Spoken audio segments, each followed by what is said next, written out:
Praise the Lord, my dear brothers and sisters. Today is the 30th day of this Lent season, that is 24th of March, and the word of God for today morning has been taken from Hebrews chapter 12, verse 14. मेरे अजीजों, आज की सुबह के लिए वो खुदा का वचन, खुदा का कलाम जहां से लिया गया है वो है इब्रानियों उसका 12वां अध्याय और उसकी 14वीं आयत, जहां पर इस प्रकार से लिखा है, सबसे मेल मिलाप रखने और उस पवित्रता के खोजी हो जिसके बिना कोई प्रभु को कदापि ना देखेगा. Make every effort to live in peace with everyone and to be holy. Without holiness, no one will see the Lord.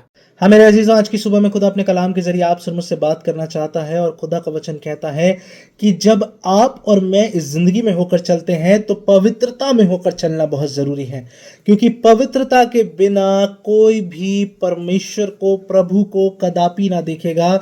मेरे अजीजों, अगर आप और मैं कहते हैं कि हाँ मैं विश्वासी हूँ, हाँ मैं खुदा को मानने वाला, उसका बेटा, उसकी बेटी हूँ, लेकिन अगर आप और मैं पवित्रता में नहीं चलते, अगर आप और मैं पाकीज़गी में नहीं चलते, तो मेरे अजीजों आपका और मेरा शायद कहना कुछ और करना कुछ और है. और मेरे अजीजों, ये पवित्रता होनी चाहिए आपके और मेरे इंटेंशंस में. ये पवित्रता, ये पाकीज़गी होनी चाहिए मेरे अजीजों आपके और मेरे मन में, आपकी और मेरी आंखों में, आपकी और मेरी सोच में. आज बहुत से लोगों ने अपनी सोच को खराब कर दिया है. आज बहुत से लोग अपने मन में दूसरों के प्रति बुराइयां, बदगोइयां लेकर चलते हैं.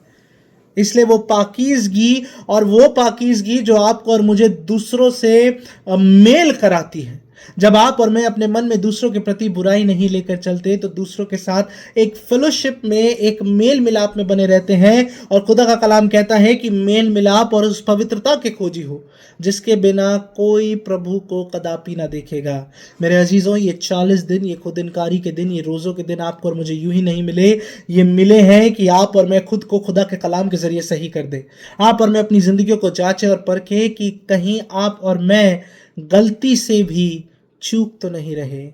तो आइए खुद को पवित्रता में रखते हुए, एक दूसरे से मेल मिलाप में रखते हुए, सबके प्रति अपने मन को साफ करके, अपनी सोच को पाकीज़गी में रखते हुए परमेश्वर की ओर बढ़ते चले जाएं, ताकि आप और मैं उस पिता, उस खुदा को देखने वाले उसके बेटे और बेटियां बन जाएं.